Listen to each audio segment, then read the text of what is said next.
que é necessidade e o que é prioridade, né? Tem duas coisas que nós temos que ponderar bonito aqui. O que é necessidade? Necessidade é você trabalhar, é você conquistar, é você ter a sua casa, ter o seu objetivo, alvos, sonhos. É necessidade você ter dinheiro, você pagar as contas, você pagar o aluguel, água, luz. É uma necessidade. Agora pondera o que é prioridade. Né? Trabalhar é necessidade, mas buscar a Deus é uma prioridade, pastor? É aí que está.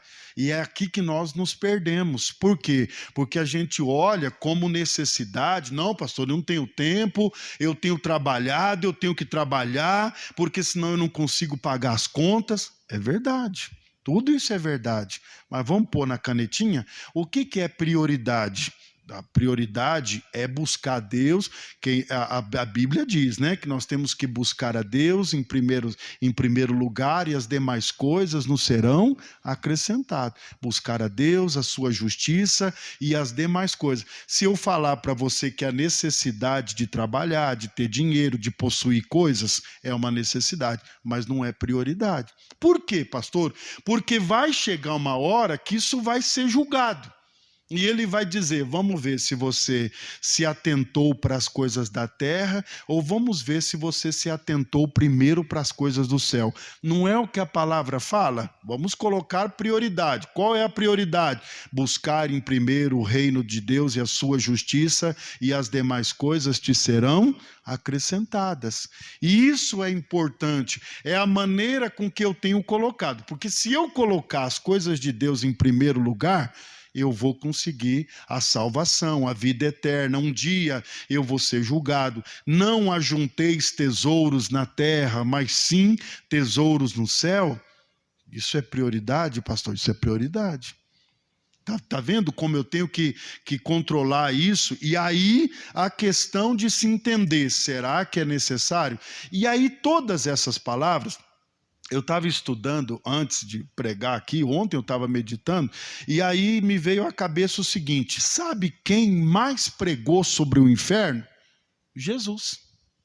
Não, pastor, não é não, isso aí está amarrado, isso aí não existe. Mas a Bíblia fala, Jesus prega sobre o inferno. Se é uma coisa sem valor, se é uma coisa desnecessária, por que Jesus se atentou para isso? Irmãos, ele fala aqui do mordomo infiel, ele fala aqui das 10 virgens, depois eu vou abrir lá para te mostrar só um versículo 8, Mateus 25, 8, depois a gente vai lá se der tempo, né? Ele falou do mordomo infiel, das 10 virgens, ele falou de tanta coisa que era importante. Essas pessoas foram reprovadas. Aqui é uma parábola, pastor? Ou é algo que ele estava falando com propriedade, com autoridade? Irmãos, os estudiosos, teólogos, chegam a acreditar que isso aqui não era só uma parábola. Por quê? Porque ele deu nome. Por que rico e Lázaro? Por que não rico e pobre? Se é uma parábola, não precisa dar nome. Você vai pôr nome, o Dinaldo e o pobre, o Dinaldo e o rico. Mas para quê? Então os estudiosos, os teólogos chegam a pensar que isso aqui era algo a mais do que uma parábola, porque ele deu nome. Para que dar nome, sendo que é uma parábola? Né? A parábola do semeador, a parábola de outras coisas, que ele não deu nome. Ele só falou a parábola com a comparação. Mas por que Lázaro? Por que pôr o nome do cara aqui? Não é verdade? Mas eu vou te mostrando a palavra, Jesus vai falando com você.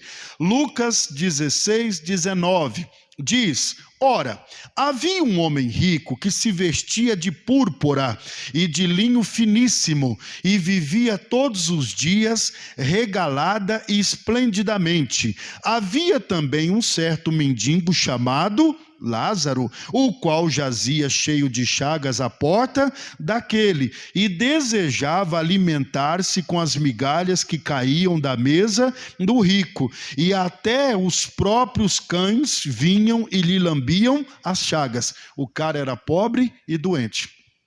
O negócio estava feio para o lado dele. Existia uma tradição que ainda existe na cabeça de muitos, que se julgam pelo seguinte: o cara é rico, o cara tem condição, tem uma casa, tem um carro, Deus é com ele.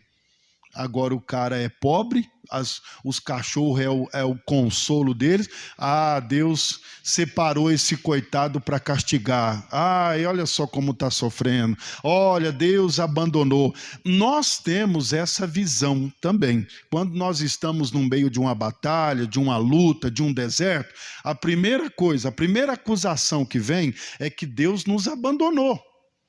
É, pastor, Deus me deixou. Ah, eu já não estou indo na igreja mais porque as coisas não estão dando certo. Parece que eu fui excluído do plano de Deus.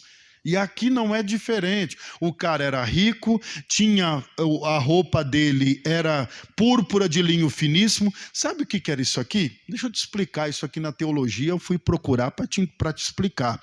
Isso aqui havia um caramujo, um caracol que dava no fundo do mar, que soltava um corante, e esse púrpura aqui era um tecido caríssimo. Por quê? Porque os mergulhadores da época, os pescadores, mergulhavam para tirar esse caracol, esse caramujo, para poder tirar o corante. Eles tinham lá um líquido, alguma coisa dentro do caracol, que soltava um líquido, e esse líquido tingia a roupa. Você vê que... E aí, essa roupa aqui era caríssimo, porque era uma especiaria. Nossa, o cara tem uma roupa que foi tingido com um caracol do fundo do mar. Olha que história bonita, né? E aí você vê que ele tinha dinheiro, condições. Sabe o que mais mata uma pessoa gananciosa? É querer mais e mais. Se ele tinha lá 300 mil cabeças de vaca, qual que era o sonho dele? Ter 1 milhão de cabeça de vaca. É uma corrida por causa da fama, né? De crescer, de aumentar, de multiplicar. Isso não só com o rico, isso está na cabeça do ser humano. Ele quer crescer. Não, pastor, eu quero ter uma casa, depois eu quero ter outra casa, depois eu quero ter outra de aluguel, depois eu quero ter outra casa, e aí vira uma corrida material. E o tempo vai passando, e as coisas vão passando, e a gente vai se interessando, vai se envolvendo, vai buscando. Vai chegar uma hora que o egoísta, ou aquele que está com interesse de crescer, ele perde o fio da meada, e ele começa a correr, e vamos fazer, e vamos trabalhar, precisa trabalhar, vamos conquistar, vamos ganhar dinheiro. Errado, pastor. Não, errado é achar que nós não vamos morrer. Errado é achar que isso um dia vai parar, vai acabar. Errado é a gente colocar isso como primícia. Não, pastor, eu tenho que ganhar dinheiro, eu tenho que conquistar, eu tenho que crescer, eu preciso ter uma empresa, eu estou trabalhando para ter uma empresa, dono do meu próprio negócio, eu vou ter 50 funcionários, que eu vou conseguir, que eu vou ter um dinheiro. Isso vira uma corrida desenfreada, que vai chegar uma hora que eu perco até a noção de quem é Deus, onde está Deus, o que é Deus. Eu vou colocando isso como primícia, como prioridade. Não, pastor, a gente tem que trabalhar, pastor. Se a gente não trabalhar, a gente não come. A Bíblia mesmo diz, a gente começa a usar até a palavra e se perde. Isso aqui é um perigo. Porque agora eu quero te mostrar o porquê, o que é o perigo, né? E aí esse menino se perdeu, né? Se perdeu na sua riqueza. Ele estava tão perdido, tão cego, que o mendigo morava na porta da casa dele, morrendo de fome, com chaga, sofrendo. Esse cara não era capaz de dizer: peraí, cara, eu vou te ajudar. Eu tenho muito dinheiro. Eu vou te ajudar, vou ajudar você a curar essas feridas, vou te dar alimento, vou te dar um lugar para morar. Peraí, cara, você não vai ficar assim não. Você vê como ele se perdeu. Ele não tinha mais coração. O coração dele era a riqueza. É esse o perigo dos dois senhores que a Bíblia fala, de Deus e Mamon. A Bíblia diz sobre dois senhores. Dois senhores, Deus e Mamon, o Deus da riqueza, o Deus do dinheiro, da ganância, né? De mais e mais. Esse cara estava cego. Parece que ele nunca ia morrer. O império que ele está construindo é um império que não vai acabar nunca. Não, eu tenho dinheiro, eu tenho fama. Você vê que ele estava tão longe da realidade que tinha um cara sofrendo, mexendo no lixo dele. Esse pobre, ele comia os restos do lixo do rico. Ele está falando aqui, ele dependia das migalhas. Olha as migalhas. Esse cara tinha muito, podia colocar esse cara para comer gostoso, né? Não, vou te dar comida aqui, pelo menos um prato de comida todo dia. Eu vou te ajudar a tirar essas feridas, eu vou te ajudar. Mas a pessoa, ela está tão envolvida com o mundo, tão envolvida, e na cabeça desse homem rico tinha esse tipo de pensamento. Deus é comigo, eu estou prosperando, eu estou crescendo, e o pobre? Isso aí, coitado, isso aí Deus não teve sorte na vida, Deus não quer abençoar, coitado, esse aí foi separado para o sofrimento. Na cabeça do egoísta tem, eu sou melhor do que esse aí. Isso aí foi separado, coitado. Isso aí vai sofrer mesmo. Deus não abençoou, Deus não quer abençoar. Eu acho que a sina dele é essa aí, ser mendigo, sofrer, gemer de dor, as suas chagas. Uns nascem para o sucesso e outros nascem para a derrota. Infelizmente, é assim. A cabeça desse homem era isso. Não, eu tenho sido bom, eu conquistei as coisas, eu trabalhei. Agora esse aí, coitado, não teve sorte na vida, tem que sofrer mesmo. Vai fazer o quê? Será que quando a gente passa e vê um mendigo caído lá, a gente também não tem um julgamento? Esse aí, pastor, esse aí vai ver que pecou, vai ver que matou, vai ver que roubou, vai ver que ele é um ex-presidiário. Também, né, pastor? Fez a coisa errada, tem que pagar mesmo. Dá para entender? Mas às vezes não é nada disso. E também não é esse o julgamento que eu tenho que ter. Porque isso não faz sentido. Eu disse hoje de manhã, no culto das 7 horas, que se isso é verdade, o Paulo era um pecador.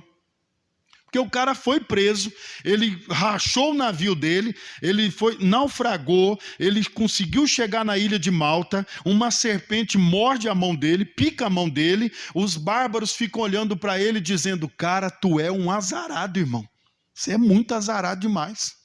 Você está numa embarcação, a embarcação afunda, você vem parar numa ilha, o povo acende uma fogueira, você vai pegar um graveto, a víbora morde a sua mão, você vai preso, mas caramba, mas tu é azarado, cara. Né? Esse pensamento. A gente olha assim e diz, pastor, esse homem não tem Deus, porque é muito sofrimento. É assim que a gente julga. Você olha a pessoa sofrendo, nós mesmos temos esse entendimento, que estamos sofrendo, Deus me abandonou, pastor. Eu estou num deserto. Deserto para mim e para você é sinal do quê? É sinal de pecado, é sinal de erro, de falha. A gente fica procurando erro. Pastor, eu acho que eu estou no erro, eu acho que o diabo está comigo. Eu acho que não é possível uma coisa dessa, porque olha só coisa errada, né? É o casamento que não dá certo, é a prosperidade. Pastor, Deus me abandonou. É o primeiro pensamento que a gente tem. Mas isso é a Bíblia? Não.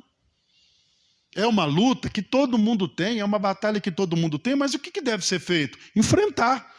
O Paulo, para ele, os outros olhavam para o Paulo como um coitado, um sem sorte, né? Um homem que foi desprezado por Deus.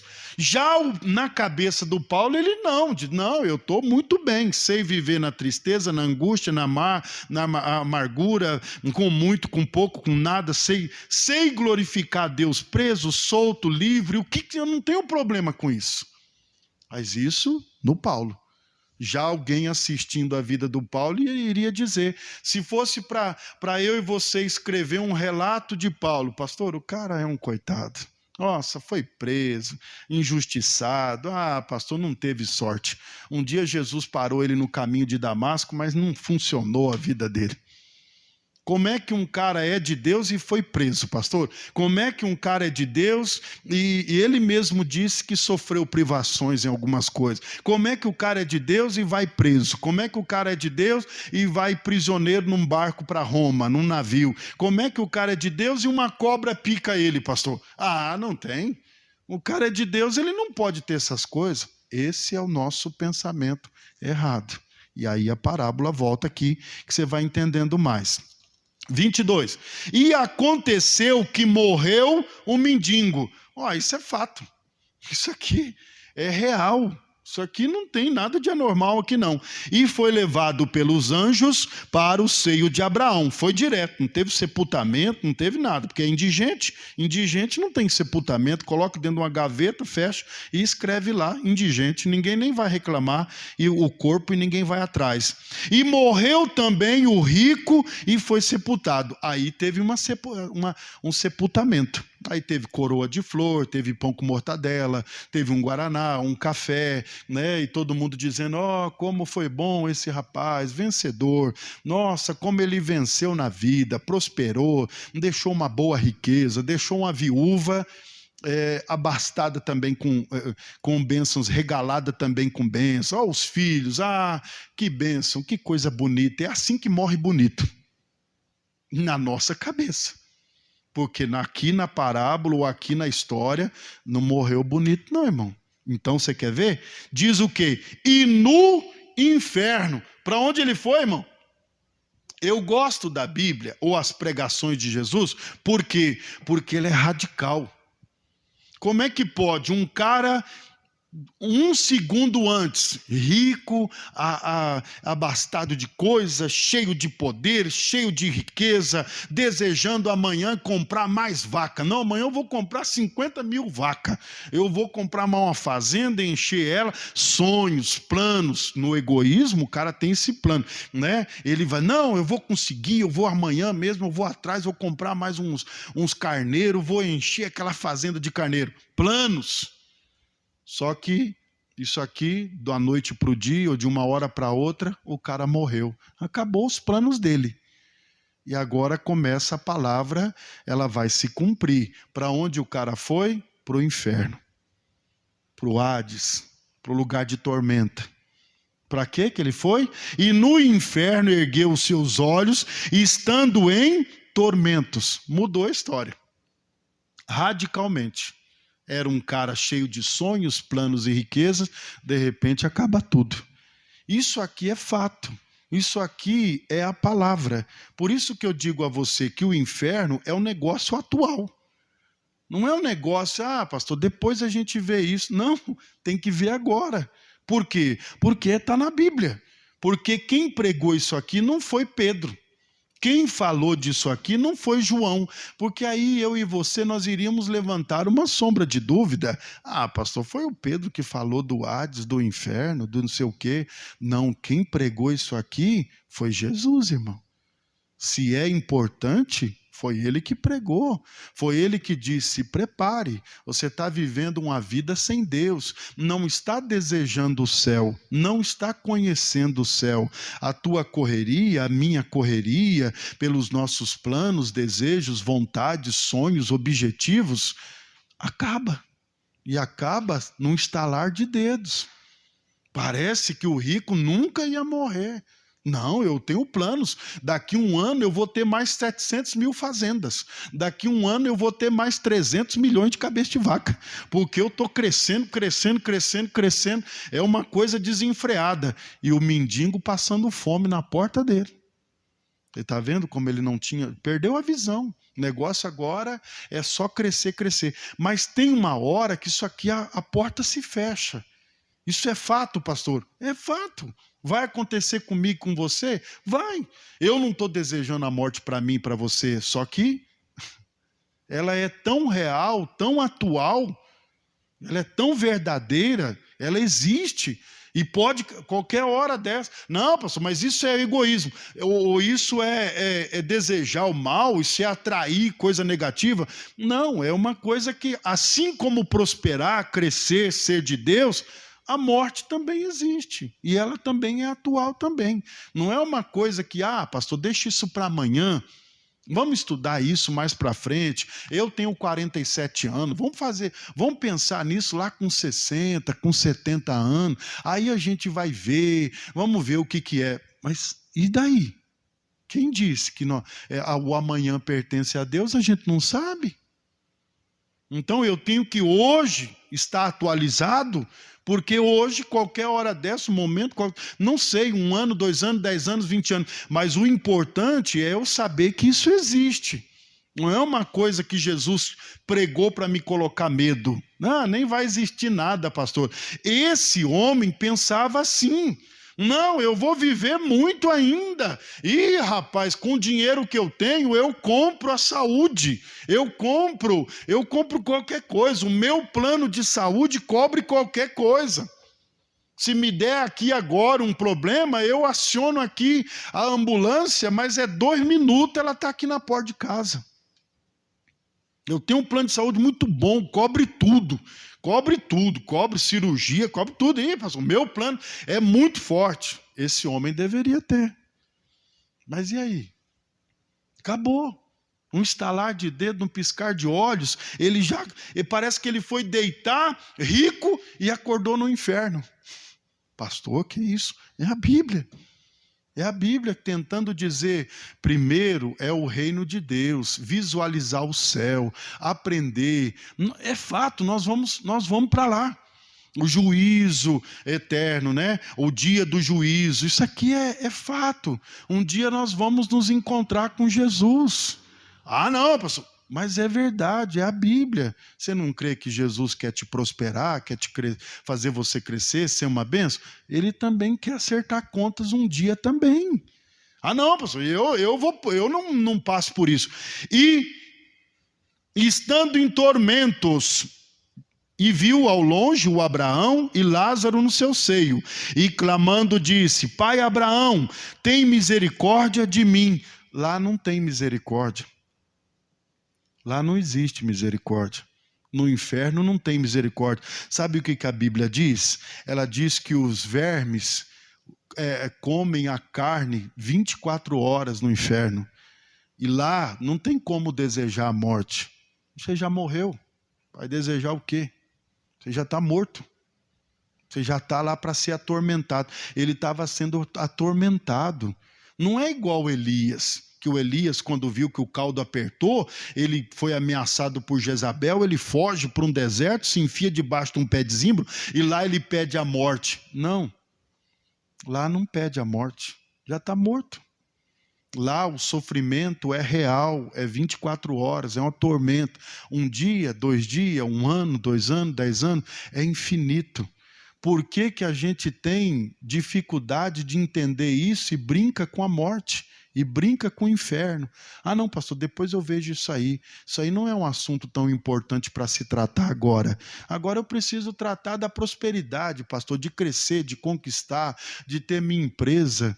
Pô, você está vendo como é que nós somos doidos?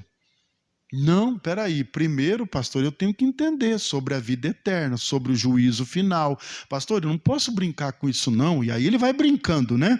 Manda que Lázaro molhe na água a ponta do seu dedo e me refresque a língua, porque estou atormentado nesta chama. Ele está queimando ali. E disse-lhes, porém, Abraão: Filho, lembra-te que recebestes os teus bens em tua vida. Nós recebemos os bens agora. Da mesma forma, eu também recebi o perdão, eu recebi perdoar, eu recebi poder, eu recebi autoridade, eu recebi isso de Deus. Agora eu estou desprezando. E aí ele diz o que mais? Né? E Lázaro somente males, e agora este é consolado e tu atormentado, e além disso está posto um grande abismo entre nós e vós. Parece que Jesus está falando uma coisa que não faz sentido. Não, pastor, não é isso que vai acontecer não, Não, isso aí não tem nada a ver não, pastor. Isso aí Jesus está colocando aí é para poder pôr medo na gente, a gente correr para as igrejas. É para a gente se filiar a uma igreja, né? E dizer, não, agora está resolvido, agora eu já sou membro de uma igreja, resolveu. Parece que Jesus está falando uma coisa aleatória. Não, pastor, isso aí não tem muita questão a gente entender dessa forma. Isso não vai acontecer não, isso aí é só para pôr medo.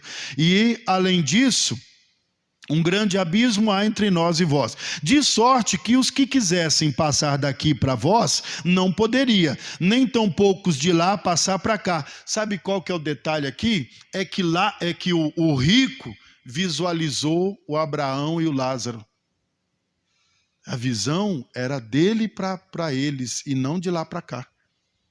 Você vê que ele estava numa situação de misericórdia, de pedir arrependimento, alguma coisa, mas lá não tem mais jeito. É isso que a gente não quer entender ou não consegue entender, ou a gente diz, não, pastor, vai ter o purgatório ainda. Não, pastor, aí tem a primeira instância, segunda instância, terceira instância, habeas corpus. Não, pastor, isso aí dá para recorrer ainda. Foi o que o rico pensou.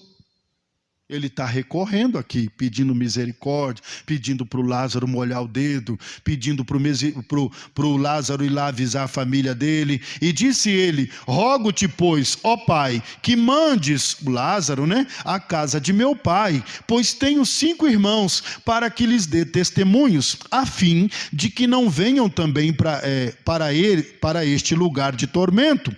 E disse Abraão, você vê que tudo é negado, não tem primeira instância, segunda instância, não. Morreu, acordou no inferno, é negado tudo. E eles têm Moisés, os profetas, tem o missionário, o pastor Jaime, pastor Dinaldo, tem o Alessandro, que é pregador, tem o pastor Fernando, que é o líder estadual, eles têm os profetas. E disse ele, não, pai Abraão, vamos conversar, mas se alguém ou se algum dentre os mortos fosse ter com eles, arrepender-se-iam. Porém Abraão lhes disse, se não ouvem a Moisés e aos profetas, tampouco acreditarão ainda que algum dos mortos ressuscite. Irmãos, a história é clara. Um dia Jesus ressuscitou um homem chamado Lázaro de 4 dias, João 11. E o que aconteceu? O pastor arrependeu todo mundo, se converteu, aceitaram Jesus, se entregaram, chorando aos prantos e dizendo, não, nós te entregamos a vida, Jesus. Foi nada. A partir do João 11, começou-se uma perseguição para prender Jesus e matar. Houve um efeito contrário. Se o Lázaro voltasse, vamos imaginar a cena, o Lázaro voltando e dizendo, você é o irmão do rico ali? Sim. Vocês, olha gente, eu estava lá no seio de Abraão e o teu irmão está lá no inferno agora. E foi-me dado mais uma oportunidade para vir aqui avisar vocês. Reuniu a família, os pais, a mãe, os pais, os irmãos, e disse, olha, o teu irmão está lá sendo atormentado, lá, comido por bicho, o fogo não apaga, o fogo está queimando 24 horas lá, o corpo se queimando, mas olha, eu vim aqui avisar vocês, olha, se convertam, se arrependam, gente, ele mandou avisar vocês, não fala para eles se converter, para eles não virem para cá não, esse lugar aqui é ruim demais. Você acha que alguém iria dar ouvidos ao morto? Você não era o cara que, o mendigo lá? Quem é que vai dar crédito a mendigo, rapaz? Você está com mentira. Você tinha chagas, você tinha doença, você era mendigo, agora você está delirando. Imagina, o nosso irmão morreu, está num lugar bonito. É ou não é verdade? Até o pastor Paulo deu risada. Ele está num lugar bonito lá, mas ele deve estar no paraíso uma hora dessa, porque o cara era rico, tinha dinheiro, vivia bem, comia bem. Você acha que esse cara são os padrões errados, valores errados? E aí alguém iria... Irmãos, ninguém... Aliás, houve alguns que se converteram, João 11. Só que a partir desse momento, fariseus, escribas, saduceus, sumo sacerdote, filho de Satanás, começaram uma perseguição com Jesus. E sabe o que cogitaram também? Cogitaram o seguinte, isso aí foi uma trama de Jesus com Lázaro. Um dia eles combinaram, Lázaro, é o seguinte, você vai se fingir de morto, nós vamos enrolar você nos lençóis, nós vamos colocar você dentro da caverna, lá num cantinho escuro nós vamos colocar um saco de maçã, comida e uma botija d'água, você aguenta lá 4 dias. Aí depois de 4 dias, eu vou chegar com a Marta, com a Maria, suas irmãs, na porta. A deixa é o seguinte, quando eu gritar, Lázaro, vem para fora, Lázaro. Aí você sai, igual uma múmia. Beleza, Lázaro? Beleza, isso vai dar muito ibope, essa vai ser boa. Essa aqui o pessoal tudo vai, nossa, vamos colocar a gente no colo e sair carregando nas costas no meio de Israel. Vai, beleza, beleza. Eles cogitaram até isso. Isso aqui foi combinado. Ninguém de 4 dias ressuscita. O cara estava em estado de putrefação. O que é um estado de putrefação? Já não se reconhece mais quem é aquela pessoa. Só com exame de DNA ou um fio de cabelo. Não dá mais. Quem era esse? Não dá para ver. Está deteriorado, está feio, fedendo, tá, o negócio está horrível. Dá para entender? Irmãos, em estado de decomposição, o cara incha. Putrefação, já acabou, derreteu, não tem mais nada. Tá os ossos ali, resto mortal e um fedor e um mau cheiro e não aproveita mais nada. E aí, tudo isso foi positivo. Seria positivo se o Lázaro aqui dessa história voltasse e dissesse, olha, o teu irmão está lá no inferno, hora dessa, queimando, o fogo não se apaga. Os bichos não param de comer. É 24 horas o bicho comendo, é uma tormenta. E ele mandou que eu viesse aqui avisar vocês. Você acha que alguém acreditaria? Vamos imaginar a cena. Você morreu alguém lá, um fulano, parente, amigo, não sei o quê, e você carregou o fulano no caixão. Você pegou na alça do cara, levou, colocou na gaveta lá, de repente ele vai lá na tua porta.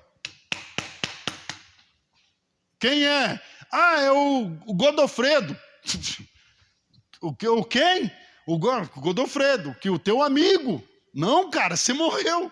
Eu te enterrei lá ontem lá. Não. Eu ajudei a carregar o teu caixão, cara. Eu coloquei no buraco lá. E você. Não, eu vim aqui pregar a palavra para você.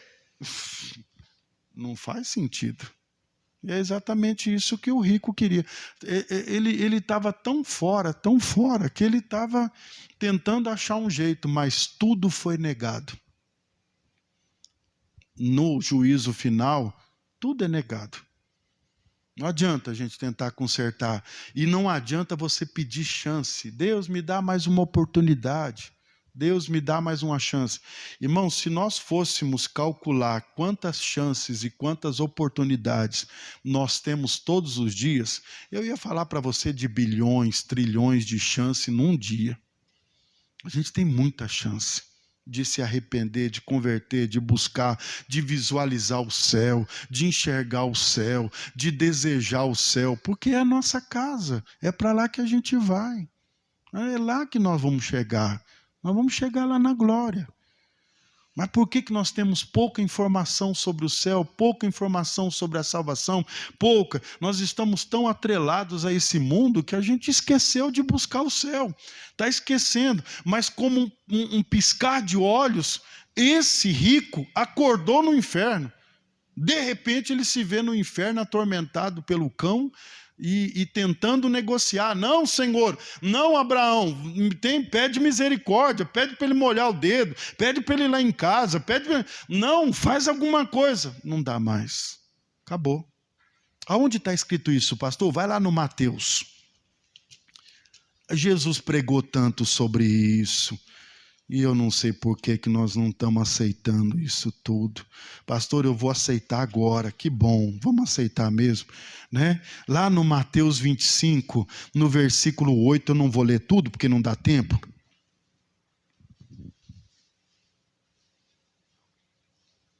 Mateus 25, 8. Pastor, será que isso aí não é só uma parábola? Será que isso aí não é só uma ilustração, pastor? Isso aí não é só pastor, mas eu demoro a acreditar que isso aí é uma realidade. Não, isso aqui é uma realidade. Jesus está pregando uma realidade. Assim como nós estamos vivos, nos movimentamos, nós fazemos coisas, trabalhamos, corremos, isso aqui faz parte da história. Isso aqui faz parte. Não tem nada surreal. Pastor, isso aí é surreal. Não, isso aí não existe, não, pastor. Isso aí é um conto de fada. Não, pastor, isso aí não é nada, não. A realidade é outra. Irmãos, o rico tentou negociar. Não teve mais negócio. Por que nós vamos correr o risco de um dia querer negociar? Não, Abraão, faz alguma coisa, vai lá, avisa a minha família. Não, manda o Lázaro vir aqui molhar o dedo para refrescar um pouco aqui minha tormenta. Não, vai lá, diga para os meus familiares. Não, não é assim.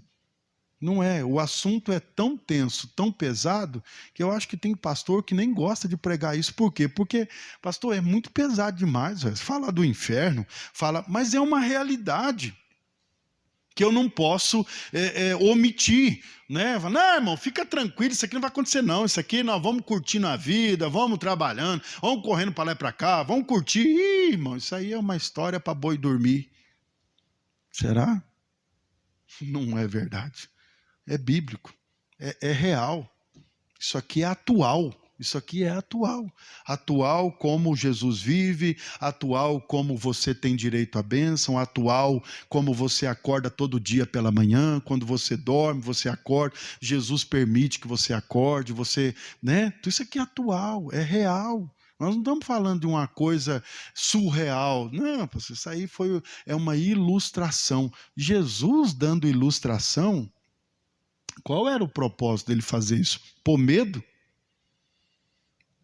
Né, pôr medo. É como a pessoa que se batiza por medo. Não, pastor, eu vou me descer as águas e aí resolve o problema. Não, não é isso não. Aí no Mateus 25, 8, eu vou ter que resumir. Não dá para ler tudo. 8. Vamos ler o 7, né? Então todas aquelas virgens se levantaram e arrumaram as suas lâmpadas, e as insensatas disseram às prudentes: nos dê do vosso azeite, porque as nossas lâmpadas se apagam. Mas as prudentes responderam dizendo: para que não nos falte a nós e a vós, ide. Cuidado, né, com essas pessoas tóxicas que fica puxando a pessoa, né? Se tomasse o azeite da outra, não seriam 5 loucas, seriam 10. Porque o que tinha repartiu com as outras, pagou todo mundo e que já era. Para que não vos falte a vós e a nós, ide antes aos que vendem e comprai para vós. E tendo elas ido comprá-lo, veio o esposo, e as que estavam preparadas entraram com ele para as bodas, e fechou-se a porta. Essa é uma ideia que nós não gostamos de entender sobre Jesus. Porque a gente diz assim: não, pastor, Deus é amor. O senhor acha que um dia ele vai permitir que a gente vá para um lugar de tormento? Não, pastor, Jesus jamais faria uma coisa dessa. Mas vai chegar uma hora que a porta vai se fechar. E sabe quem é que fechou essa porta? Jesus. E aí a história ficou mais dramática ainda, né? E depois vieram também as outras virgens, dizendo: Senhor, Senhor, abre-nos a porta. Mas ele respondendo disse: em verdade vos digo que não vos conheço. Vigiai, pois, porque não sabeis o dia nem hora em que o Filho do Homem há de vir. Ficou dramático essa história. E a gente diz: não, pastor, Jesus não faz isso. Ele não fecha a porta. Fecha.